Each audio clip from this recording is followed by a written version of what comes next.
Welcome everyone to this explainer. Look, let's just dive right in today because we are tackling what is honestly one of the absolute most profound paradoxes in all of mystical literature. We're talking about the question, why do the truly righteous suffer? And specifically, we are looking at Jacob. This is a patriarch who, if you read the ancient sources, seemingly never caught a single break his entire life. No, he really didn't. And I want you to picture this vividly in your mind right now, like full cinematic 4K heritage style. Imagine Jacob's ancient, dusty path. We are talking about a man walking these incredibly gritty roads of exile, baking under the scorching desert sun, literally constantly looking over his shoulder. It's an absolute saga of survival. But here's the thing. The Kabbalistic sources, specifically the Zohar, they tell us something mind-blowing. This wasn't random bad luck. It wasn't some kind of divine punishment. It was a highly engineered, absolute cosmic necessity. Exactly. So to really grasp this, here is our roadmap for today's deep dive. First up, we're going to look at the ultimate paradox. Then we move into cosmic engineering and the firewall concept. Third, we'll break down the Tiferet mechanics. Fourth, we'll map out the 4 stages of agony. And finally, we will cover the descent to Egypt. All right. Section 1, the ultimate paradox. So we really just have to ask the obvious question right out of the gate. Why did Jacob, who is arguably the most righteous, the most perfected of all the patriarchs, why did he face a life that was just entirely devoid of peace? I mean, from his brother Esau actively wanting to murder him, to his father-in-law Laban cheating him blind, to the massive tragedies involving his own kids, his life was just relentless, unbroken tension. Why? Right, it almost seems completely backwards, doesn't it?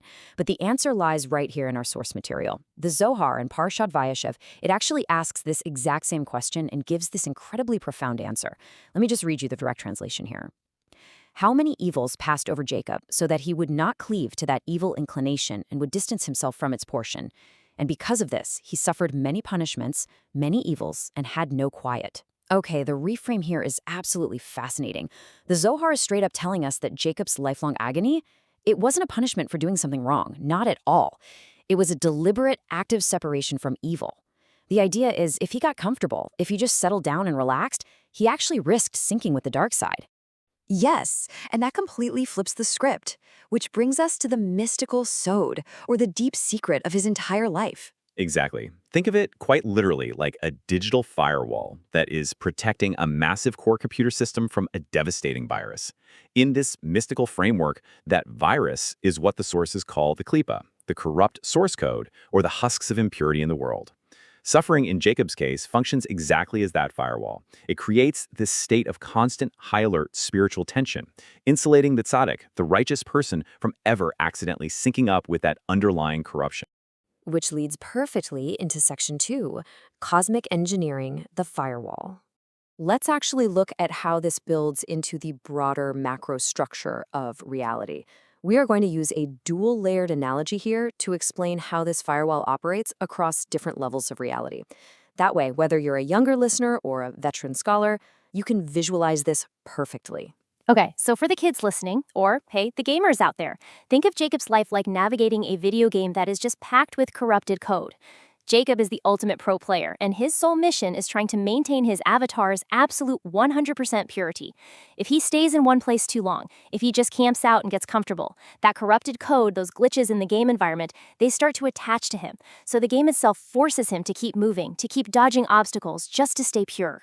It's such a great way to picture it. And then for the adults, the actual cosmic engineering mechanics are just staggering.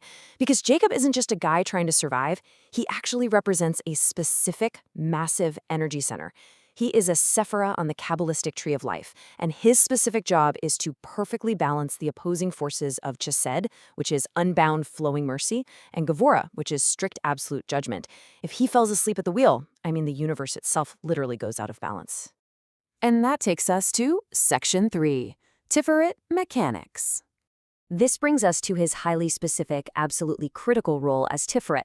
Jacob is the central pillar of the universe, I want that to sink in. This isn't just about his personal individual spiritual growth anymore. This is about maintaining the structural integrity of reality itself, according to these ancient sources. Right, and it brilliantly illustrates the stakes here. They are cosmic. Tiferet is that central column balancing the Sephirot, these divine energy centers. Picture it visually. Tiferet has to balance the brilliant blinding white of Chesed, or mercy, over on the right side, with the intense fiery red of Gevura, or judgment, on the left side.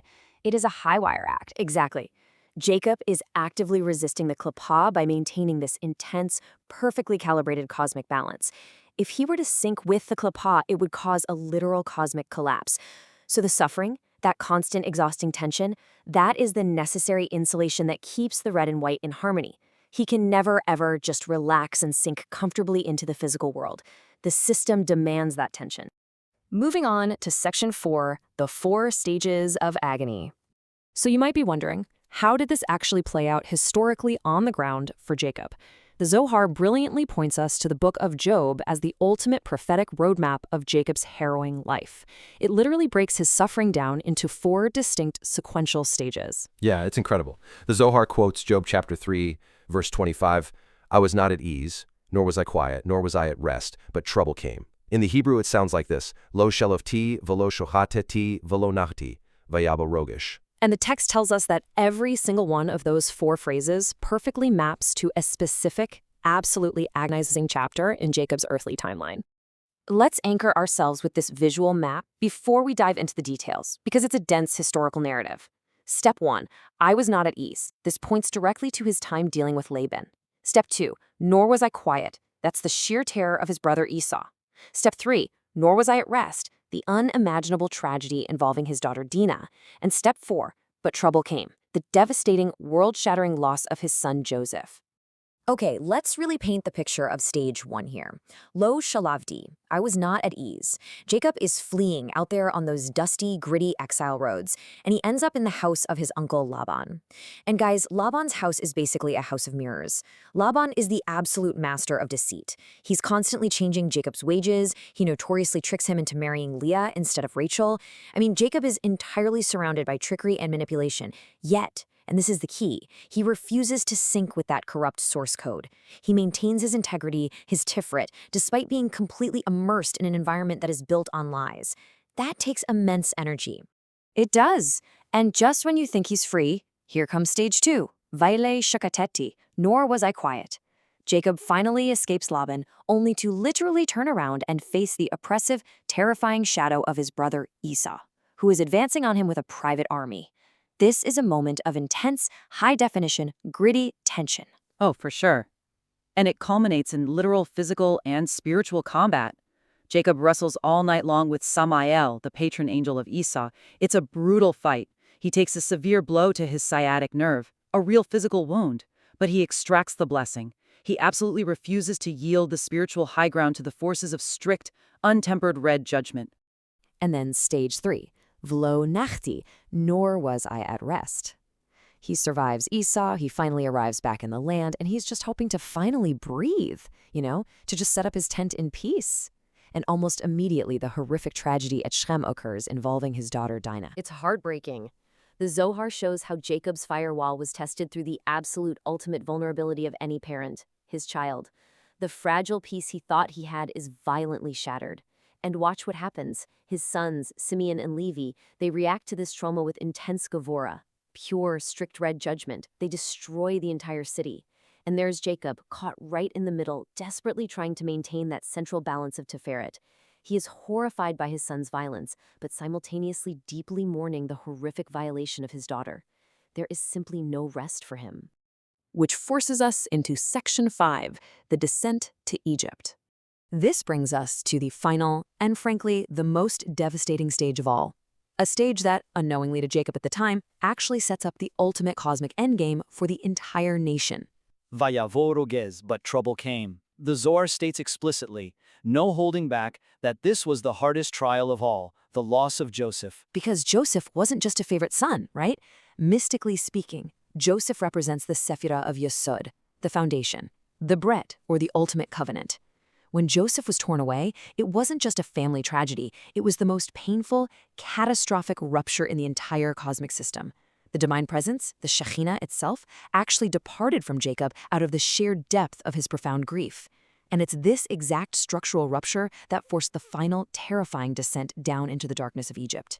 But before that final descent could truly happen, we have to talk about the number 12, because Jacob had to complete the system first. Right, this is crucial. He needed to forge the 12 tribes. This perfect architectural number representing the fully complete foundation of the Brit was an absolute, non-negotiable cosmic requirement.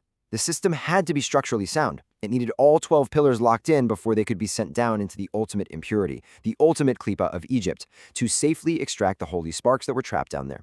And honestly, here is the ultimate twist of this entire explainer. The darkness of Egypt, that massive famine that drove them all down there, it wasn't a punishment either. It was a highly engineered, deeply protective womb. Boom! Exactly. The sources reveal that Jacob's suffering and the subsequent terrifying descent into Egypt was actually the single only way to forge a nation out of these 12 tribes. Think about it. The oppressive heat and the massive pressure of Egypt, it kept them separate. It insulated them. The suffering itself acted as a collective firewall for the entire emerging nation, keeping them from assimilating into the corrupt source code of the ancient pagan world until they were finally ready to receive the ultimate light at Mount Sinai. The darkness literally became their protection. It really is just such a profound reframe of human struggle, isn't it? Seeing suffering not as some kind of arbitrary penalty, but as the very mechanism of spiritual protection and cosmic balance. It absolutely is. And it leaves us with such a powerful, provocative question to think about in our own lives. If the absolute greatest obstacles and tensions we face aren't punishments, but rather the exact friction needed to build our own spiritual firewalls, what is your current struggle protecting you from? Thank you for joining us for this complete journey through the Pardes. We hope these ancient truths help you and your family improve your own dimensions this week. If you enjoyed this full chapter deep dive, please like, subscribe, and share which part of the journey touched your soul in the comments. We'll see you in the next chapter.